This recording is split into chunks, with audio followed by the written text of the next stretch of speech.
Hello ladies and gents, boys and girls, people of all ages, sexualities and identities, and welcome back to another Doctor Who review.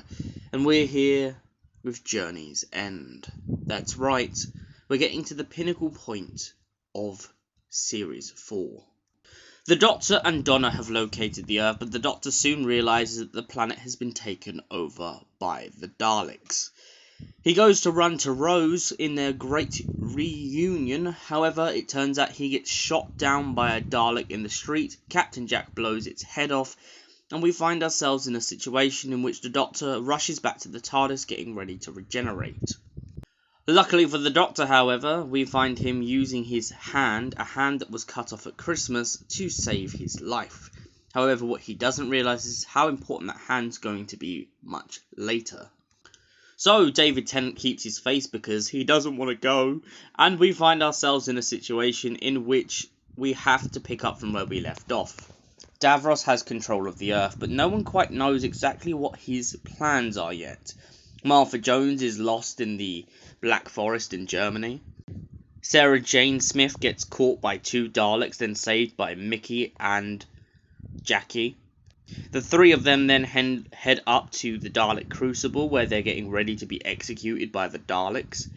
And essentially everyone begins to get ready in place for what's about to happen next. After the death of Harriet Jones, we find ourselves in a situation in which everyone is trying to figure out how to beat the Daleks. However, their methods are very unorthodox, and they find themselves in a situation of turmoil. The Daleks locate the phone box and find themselves lifting up to the Crucible. When the Doctor, Donna, Rose and Jack find themselves stepping out, Donna is the only one left in the TARDIS. The ship is then plunged down to the heart of the Crucible to be destroyed by the Daleks, as it is a weapon in their eyes. Down in the Crucible, whilst the TARDIS begins to burn, suddenly the hand begins to grow, and another David Tennant appears on screen. He manages to dematerialise just in time to save Donna Noble from her inevitable death. Meanwhile, our Doctor finds himself grieving over the loss of a companion. Jack then begins to try and shoot at the Supreme Dalek, and then is gunned down by its laser. He's presumed to be dead, and that is because the Doctor doesn't want to tell Rose yet the fact that he survived. Later on, Rose and the Doctor are taken down to the basement of Davros, where Davros begins to play with the pair of them and talk of the past. However, their conversation is soon cut short when Sarah Jane Smith gets on the intercoms with Jack, Mickey and Jackie, and finds himself in a position in which they begin to threaten the Crucible with a dwarf star.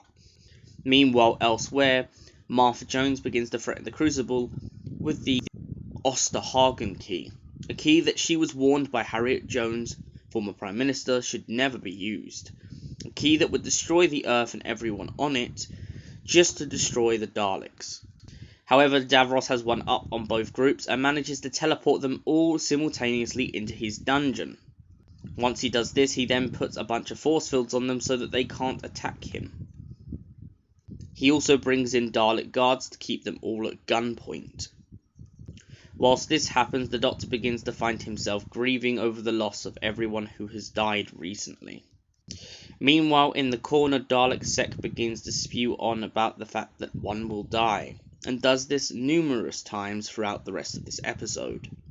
Davros is, however, caught off guard when suddenly a Doctor appears out of the TARDIS along with Donna. Donna and the Doctor seem to be sharing something at the moment, something that the Doctor explained in the TARDIS to be a bit of destiny. Donna is shocked by Davros, which then helps her get a little bit of that Time Lord regeneration spark inside of her head. She manages to shut down a lot of the Daleks, and then manages to reverse the polarity of the neutron flow, sending all the lost planets and places back to where they came from, and also beginning to reverse all the Daleks back into the Time War. Davros becomes very angry and bloodthirsty as he realises exactly what the doctors have done. We find ourselves with 3 doctors, the Doctor Donna, Doctor and Doctor. Our Metacrisis Doctor begins to become very bloodthirsty and warns Davros that he is prepared to do what he has to destroy the Crucible. In this turn, the main Doctor finds himself not able to trust the Metacrisis Doctor and becomes very worried of what will happen next. They manage to all get back in the TARDIS, but the Crucible is left burning, wondering how Davros escapes. Davros most probably used an escape ship, but we are left in this kind of bitter taste with Davros of having revenge against the 10th Doctor. The Doctor manages to use his TARDIS to pull the Earth back into the right place, and then manages to send all of his companions home. After doing this, he manages to go to the parallel world and leave Rose with the Metacrisis Doctor, who loves her very dearly.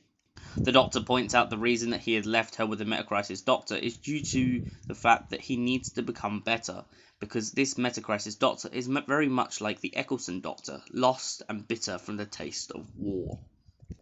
After this, the Doctor then begins to travel off with Donna, ready to do his last act. Donna begins to go bonkers due to all the things inside of her head. She can't fully control it, and that is what's tearing her apart. The Doctor asks her why there's never been a human Time Lord Metacrisis before now, and she explains because she knows there can't be. The Doctor decides to wipe her memory of him, just to keep her safe from everything that's happened.